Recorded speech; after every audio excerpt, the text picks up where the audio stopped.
ሊሊ ማስታወስ ጀመረች። ዲቭ እና ዶክተሩ ተደባደቡ። አደይ ማመን አቃታት። አደይ ዲቭን ቆይ አንተ ያንተ ቅናትና ያንተ አጉል ጥርጣሬ እስከ መቼ ድረስ ነው ዲቭ? በፍጹም ዶክተሩ እንደዚህ አያደርግም። በጣም ታማኝና እንዲሁም ለራሱ ክብር ያለው ሰው ነው። አንተ ግን ሁልጊዜ እኔን እንዳስከፋኸኝና እንዳሳዘንከኝ ነው። ቆይ አሁን ምን ብለህ ነው የደበደብከው? እስኪ ንገረኝ ነው ምልህ። አንተ ጋር በዚህ አያያዝ በፍጹም ልንቀጥል አንችልም። በጣም አረመኔና ጨካኝ ነህ። ቆይ ካገኘሁት ወንድ ጋር ባወራና ብጫዋት ከወንድ ጋር ከሆነ ሁሉ ነው እንዴ የምትቀናው? ቅናት እኮ በጣም መጥፎ ነገር ነው ብላ ተናገረችው። ኤላ በጣም በሚያሳዝንና እንዲሁም በሚያስከፋ ሁኔታ የዶክተሩ ጓደኛ ሆኖ እረፍ አለው።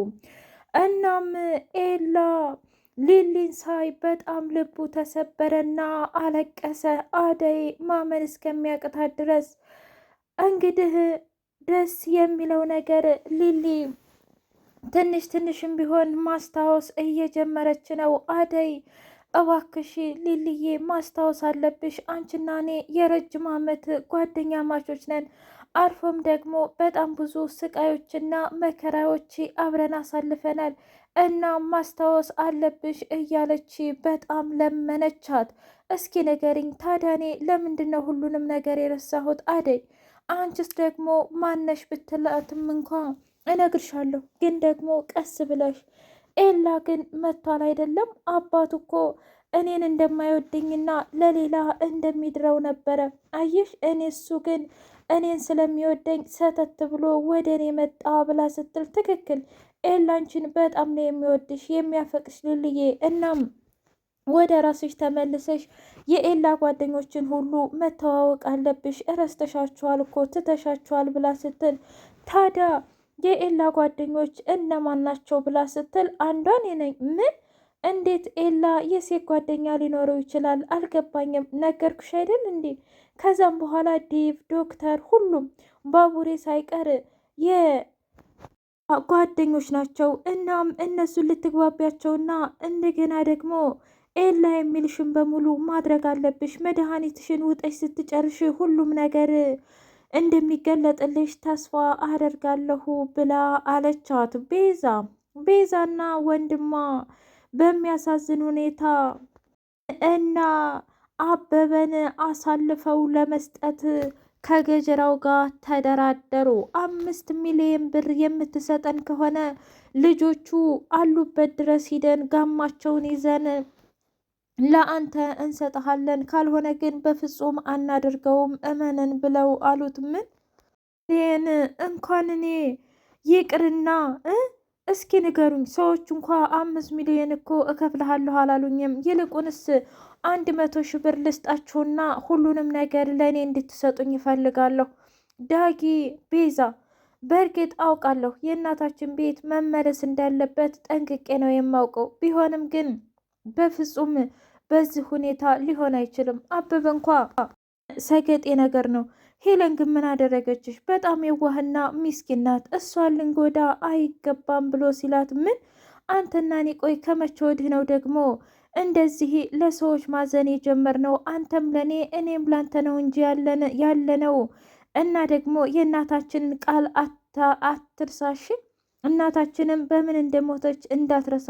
ካንተና ከኔ ውጭ ማንም ሰው እንደሌለን በደንብ ማወቅ አለብህ ብላ ቤዛ አስጠንቅቃ ነገረችው። እሺ በቃ አንቺ የፈለግሽው ነገር ይሁን፣ ሁሉንም ነገር እናደርጋለን ብለው ወደነ አበበና ሄለን ቤት ሄዱ።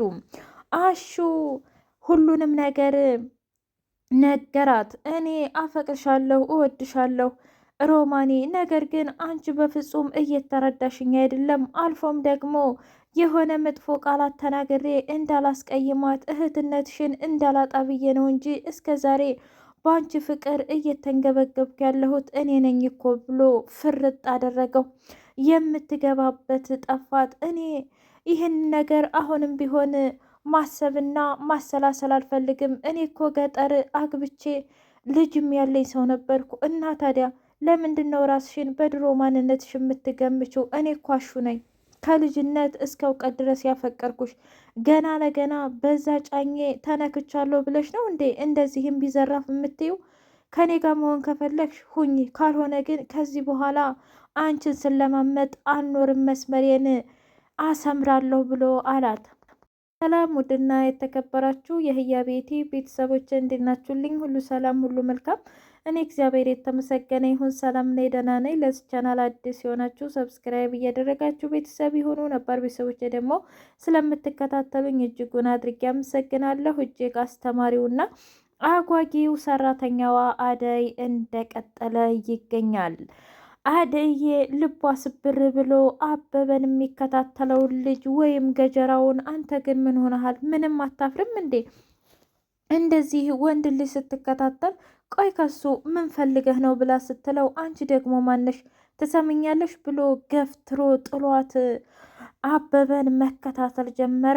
አበበ በጭንቀት ጫካ ለጫካና ሰፈር ለሰፈር እየሮጠ አመለጠው። ሄሉ እንዴ አደይ ምን ትሰሪያለሽ እዚህ? ደግሞ እጅሽን ምን ሆነሽ ነው ብላ ስትላት መጣሽ እንዴ? አበበን እኮ የሚከታተሉት ሰዎች አግኝተውታል። ምን እና ምን ሆነ? ተረጋጊ። አሁን እኮ እያመለጠ እየሮጠ ነው። ካንቺ ጋር ነበር? አዎ ቁመን እያወራን ስለ አንዳንድ ነገሮች መጡበት። እናም ሩጦ ሆዴ ብላ ስትላት በጣም ይገርማል። አበበ በጣም እየተጨነቀ ነው። እኔ ግን ውጭ ሀገር መሄድ አልፈልግም።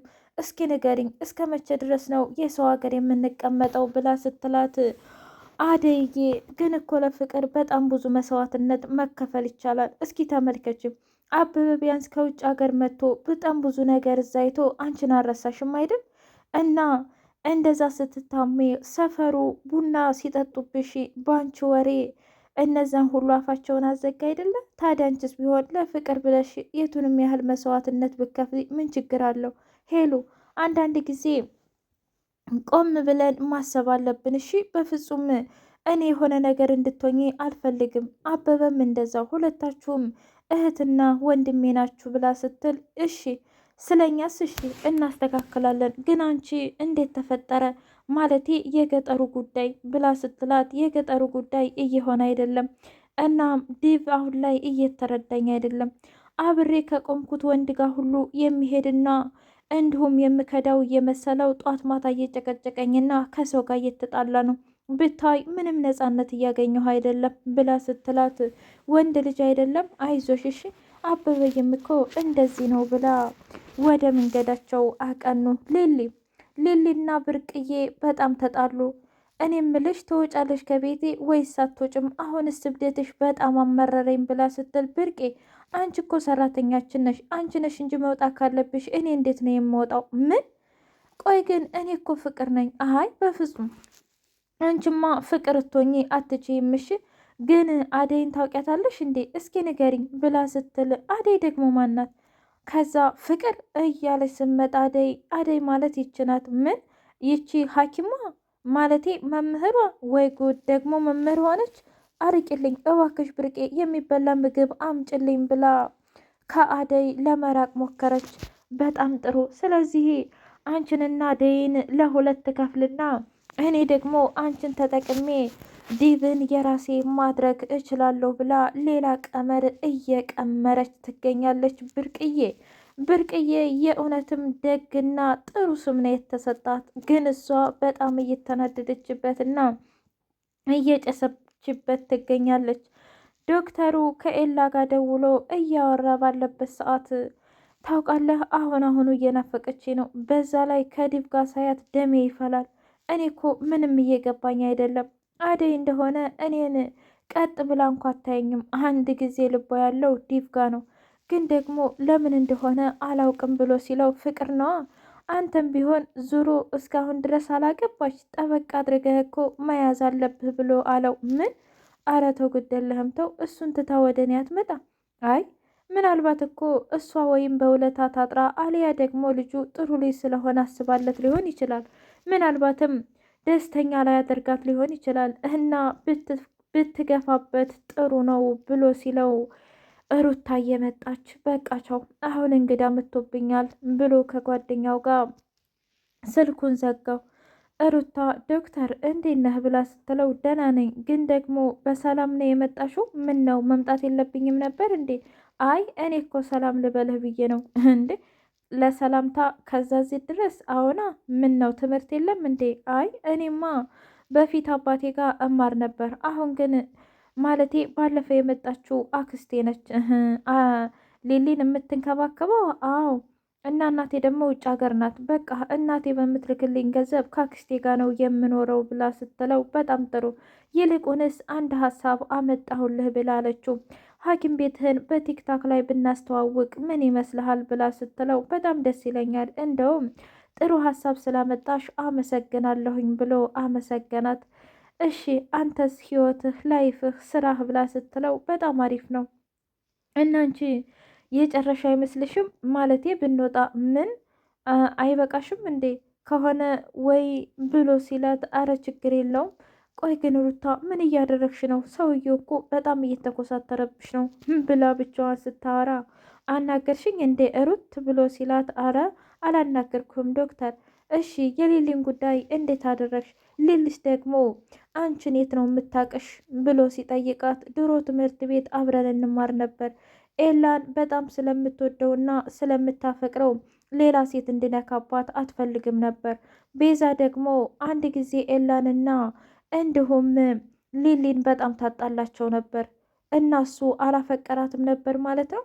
በኋላ ላይማ አፍቅሯት ነበር ብታይ፣ በመሀላቸው ንፋስ አይግባ ነበር የሚሉት። ግን አባቱ ደውሎለት ወደ አሜሪካ ሄዶ እዛ ከሄደ በኋላ እንደማይፈልጋት አበሰራት እና ግን ባቡሬ አሁንም ለእሷ ስሜት ቢኖረው ያው እሷ እንደዚህ ኮነች ብላ ስታረዳው፣ እሺ በጣም አመሰግናለሁ ስለሰጠሽኝ መረጃ ብሎ አላት። አረ ችግር የለውም ዶክተር፣ አንተ በፈለክበት ሰዓት ጥራኝና ጠይቀኝ እንጂ እኔ እያንዳንዱ መረጃ እሰጥሃለሁኝ ብላ ሩታዬ በፈገግታ ሄደች።